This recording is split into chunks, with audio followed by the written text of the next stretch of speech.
you get for Christmas, Cal? Steeler pajamas and slippers and a watch and what else? Coal and it's not all bad when you get coal when you're from Kentucky. Use it in here. Listen, I said walking in, I said, my hands are cold. I just walked in the hallway. Cal, did you really drop $65 in a claw machine? Did No, the business owner actually open it and give you a free teddy bear? I am too cheap to drop that much money, but we were there. My two kids walked to the boardwalk, which is a couple miles, and I told my wife, it was too cold. I'm not walking, but I'll drive up there and we can meet them. So we met them on the boardwalk and it was open. There was no one on the boardwalk. I can't believe it was open, but it was. And yeah, I think Brad won something, but the claw, it's a good thing, because you do end up paying $65 for a quarter bear. Cal, what do you think about the UCLA game, Cal, where the 50-50 balls? Got beat to everything. I'm wondering if you'd like a rivalry game to get people excited. I don't know. I mean, we're going to see. We had no aggressiveness. We showed them the 12 threes that they made, and they were like, we didn't guard them. I mean, it was a set shot, but we weren't aggressive on the ball. We weren't aggressive going after balls. We weren't aggressive going. It kind of reminds me of last year when we beat Arizona State by a bunch, and we come back and play UCLA here, and get up 12. And should have put the game away, and all of a sudden you look around and it's anybody's game, and they end up beating us in the second half. Very similar. This team defensively, we still have a couple guys that aren't desperate enough, similar to last year. And, we followed that UCLA game up with, I hate to tell you, a game that we went to Louisville and lost and got beat to every ball there. And so, it's when do you get the importance of coming up with balls that you defend together. When I told him yesterday, when the house is burning, everybody gets it. Like, you either get the fire or you get the smoke, but you're getting it. And we got to come together and know that we got to defend better. We got to be more aggressive. We got to make easy plays. Again, I come back to when you don't want to grind it, you got to make a layup look difficult, because you want to be the hero plays every 5th time down the floor. Versus, I'm just laying this in, I got to add. The pass, instead of just throwing it to the guy, I got to look away, take a bounce, and then throw it sideways. I don't want to grind it out every possession. And it takes time to break through that. And but we had a good practice yesterday, and we'll see if we have a good one today. Don, what was your message to the team? How will Rick Pitino's absence affect this game at all?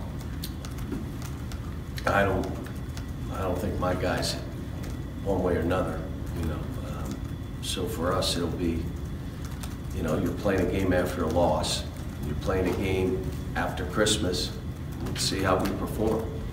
And I don't think it's, for us, my guys, if you ask them, I don't think they'd, knowing my guys, they don't even know. They may go into the game, where is he? If I didn't show, they probably wouldn't even know I wasn't there. Is there something good about that? The distraction? I don't know. After the UCLA game, I would say no. But prior to that, it's young guys sometimes. That's a good thing. What was your message to the team? Coming back from the Christmas break? We're okay. We had a good practice yesterday. What was your message to the guys as soon as they got back from break? Hope you had a great time with your family.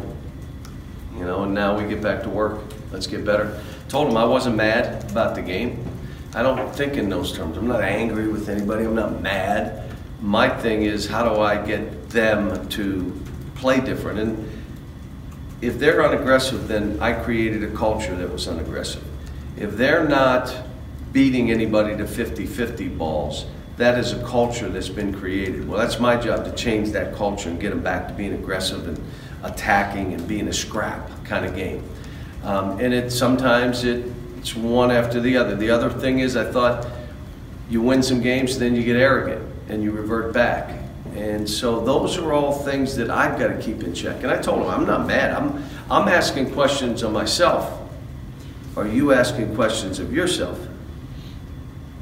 There's the one that when you're young, you're not ready for, and you love hearing alibis, that they'll alibi for you and how you play. Everybody there, I said, if you didn't play well, raise your hand. They all did except for Wenyon, and I thought Wenyon played well. Everyone else was like, you know, some guys no-showed. I said, we played a game last year and Malik no-showed us. Like, went from 47 to a goose egg. What? I mean, these are young kids. They're not computers. And just try to get them in a fighting mode and see if that is good enough. It may not be. The tape I'm watching, I think David's doing a great job with this team. He's putting them in great positions and situations, and they've had a lot of battles, and most of them they've won. A couple of them they should have won. The 2 they lost, they probably should have won. They had the games real late, had a chance. You know, big guy, the returning players are all playing well. They're making shots. When they make shots, they beat you big. But they won games without making shots, where they made 4, 5, 6 threes. Cal, is this team sort of, I don't know, pushing an idea on you of more zone because of? I don't think they want to, but you know, like I said, there are times that we're going to have to play zone. We're big and long, but you can't look at zone as a way of backing up. You're looking at zone as a way of disrupting, of changing the pace, of changing, and we had played zone earlier. That's how we played. In that game, we kind of got lucky. We weren't as aggressive. We weren't. We gave up a 3 in the corner. We gave up some other shots they just happened to miss. You got to play zone harder than you play man, and you have to talk more in the zone than you do in the man. And we're still learning that, but we're still, like I said, experimenting, both offensively and defensively, trying some different presses. Again, you cannot press unless you're aggressive. UCLA, we were 3 steps from the guy. So he stood there and like, what? Just threw to that guy. I mean, huh? And threw to that guy. I mean, you got to be up in him and occupy his eyes.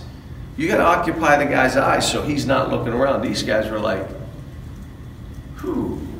That man. I mean, literally, when I watched it, I was like, oh my gosh. And again, then that's a culture that I've accepted. So, you know, like I said, I don't. Like, I'm not mad at anybody. We're a young team and stuff happens, and hopefully it was a one-off. But we're finding out because we play this one, and guess what? We start league on Sunday. So this stuff comes, and then we got 2 road games, and they're waiting in the weeds for us, those 2 teams. And then we play that. I mean, this thing comes real fast now. John, Are are you doing anything different in practice to get that intensity back? Is everything the same with you, or are you saying, okay, I need to tweak a little bit too? Sorry if you need to tweak. No, I mean, you know, part of it is doing drills and playing more to make them more competitive. You know, instead of, you know, you just think about the guys that I coach here, that I have to get you to play. I thought you want to do this for a living. And I got to get you to play? Then you're kidding yourself. No, no, no. You're going to play, but it's YMCA. It ain't going to be NBA. You got to want this. It ain't me pushing you. Now, my thing is, let's put in the drills, let's put in the competitiveness to let them get after each other. And again, these, you know, they don't play great. I mean, we all forget last year some of the games we didn't play great. And especially early, we weren't a great defensive team. By the end of the year, we were one of the best defensive teams in the country. Early in the year, we were doing the same thing this team's doing. But like I said, this is a great challenge, and I don't know how football teams do it, where you play one day and you got a week to have to deal with what just happened. It stinks. I'd rather play back to back. Just play. Let's get that last one taste out of our mouth. John, this is arguably the biggest game of the year, as it is every year. How do you feel about having to share the spotlight with the football team? Wait, this game is, well, I mean, there may be in some minds, it's not my mind, the biggest game of the year. the last game ends up being the biggest game, that game, as you go forward. But I hope the football team wins. I hope we win. But both of us are up against it. It's going to be hard.